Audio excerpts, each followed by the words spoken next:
आना और बार बार इस संसार से जाना, पुनरपि मरणम और पुनरपि जन्म, इसको सबसे बड़ा दुख कहा गया।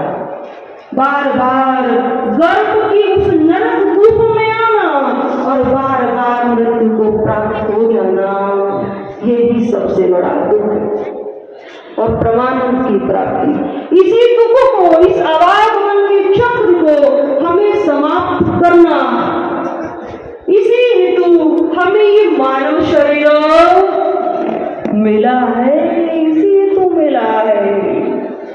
और परमानंद की प्राप्ति, मानव शरीर पाकर यदि जीवन में धर्म नहीं है, परोपकार नहीं, तो फिर जीवन तो पशु के समान, परमानंद की प्राप्ति कैसे हो सकती? तो हम सबका जो उद्देश्य है वो है दुखों की निवृत्ति और परमानंद, भगवान की प्राप्ति, सदा सदा के लिए इस आवागमन के चक्र से मुक्त हो जाना, हम सबका यही उद्देश्य है।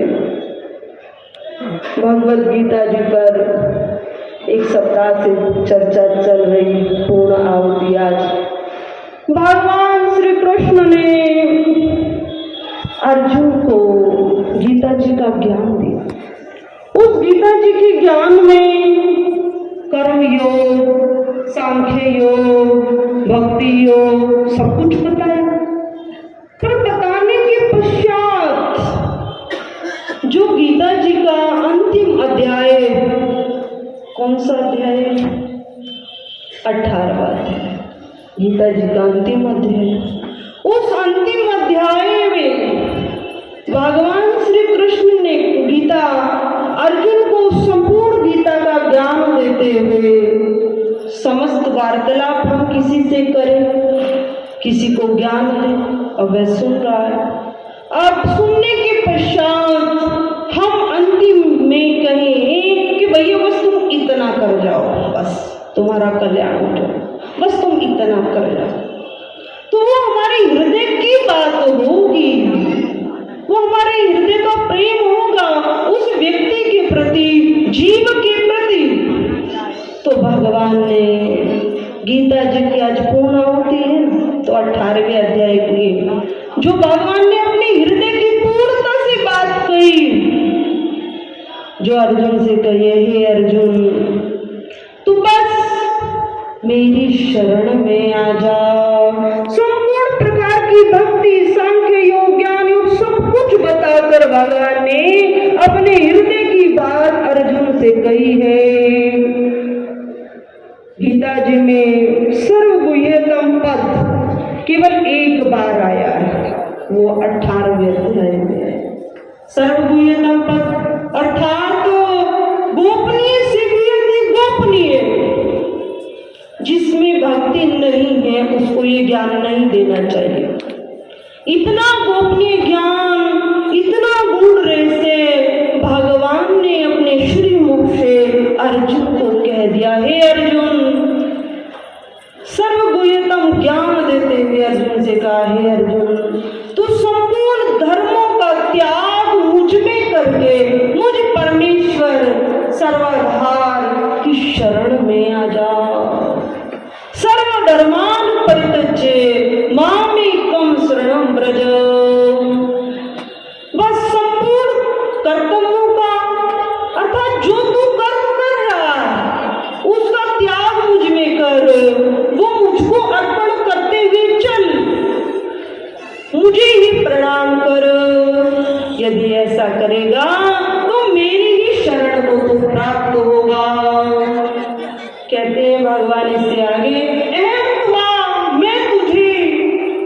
अहम त्वा सर्व पाप्योभ्यो मोक्षयिष्यामि मा शुचो। मैं तुझे संपूर्ण पापों से मुक्त करूंगा। बस इतनी सी बात भगवान की हृदय की, भगवान ने हृदय की बात अर्जुन से कही। तो आज गीता जी की पूर्ण आहुति, आप सबको कुछ लेकर जाना है ना मंच से, ये तो बाह्य वस्तु में प्रसाद लेकर जाओगे, वो जाकर पान कर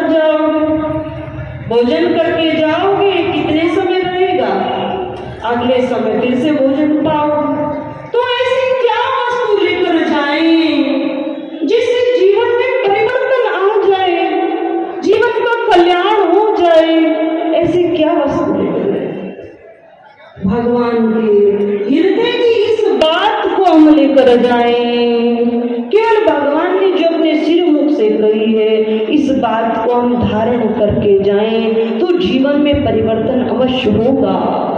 भगवान ने शरणागति की बात करी है, अर्जुन को मेरी शरण में आ जा, मैं तुझे संपूर्ण पापों से मुक्त कर दूंगा।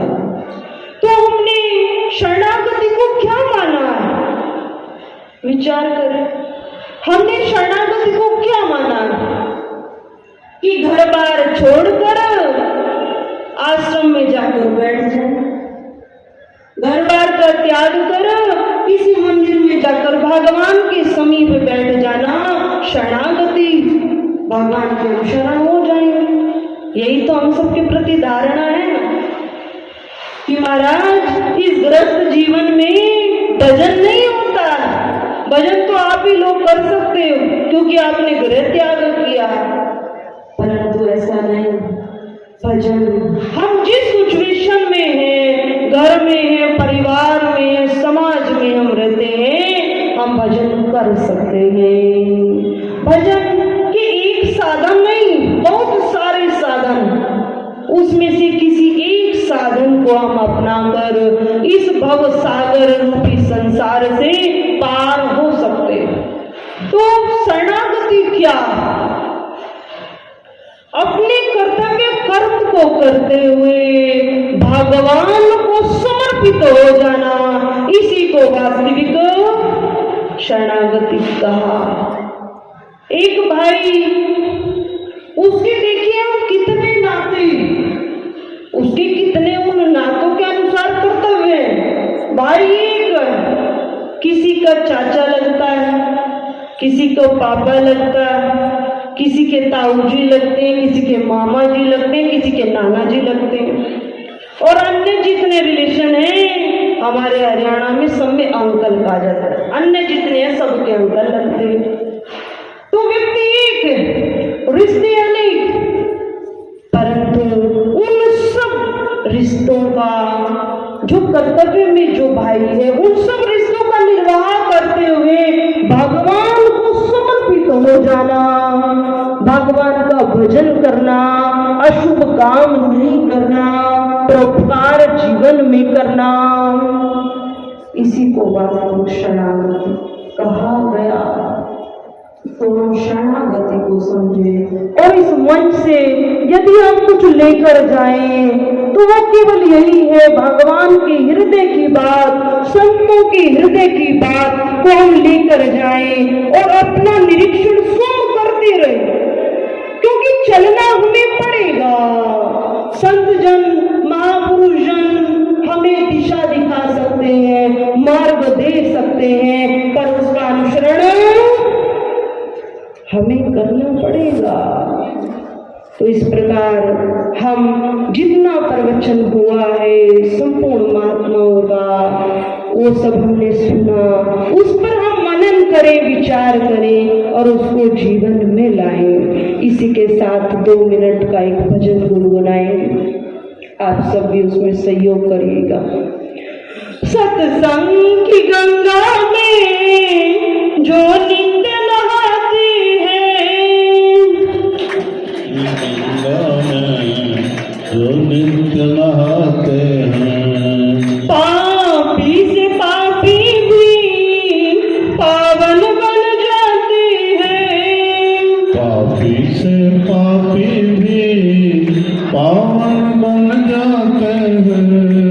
सत्संग की गंगा में डुबकी जो लगाते हैं, सत्संग की गंगा में डुबकी जो लगाते हैं, पापी से पापी भी पावन बन जाते हैं, पापी से पापी भी पावन बन जाते हैं।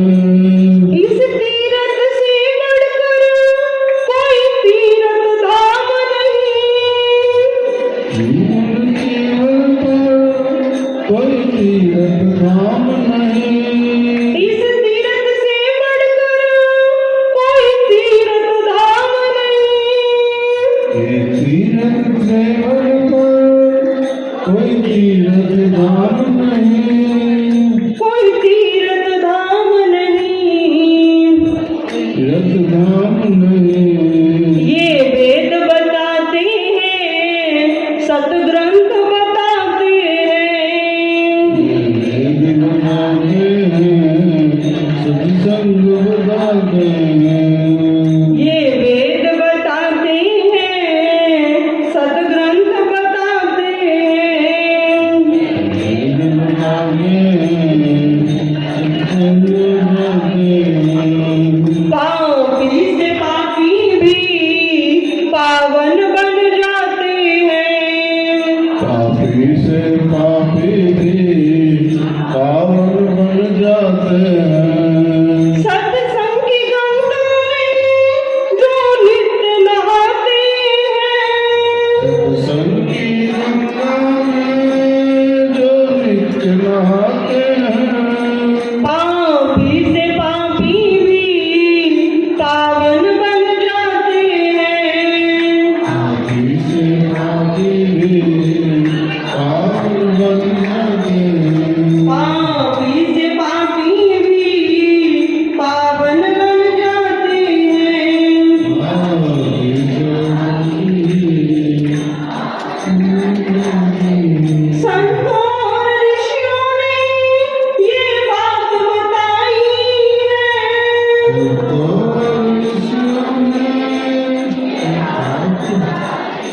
सत्संग ही जीवन है, सत्संग ही भलाई है। सत्संग ही जीवन है, सत्संग ही भलाई है। सत्संग ही जीवन है, सत्संग ही भलाई है। सत्संग ही जीवन है, सत्संग ही भलाई है। जो आते हैं सत्संग में, जो आते हैं सत्संग में जीवन को सजाते हैं। आते सत्संग में जीवन को सजाते हैं। पापी से पापी भी पावन बन जाते हैं। पापी से पापी भी पावन बन जाते हैं। सत्संग की गंगा में जो डुबकी लगाते हैं।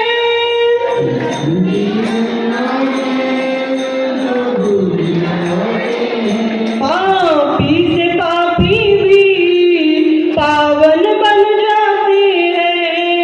पापी से पापी भी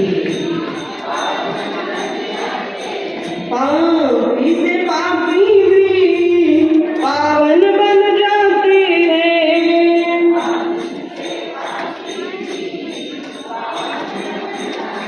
बोलिए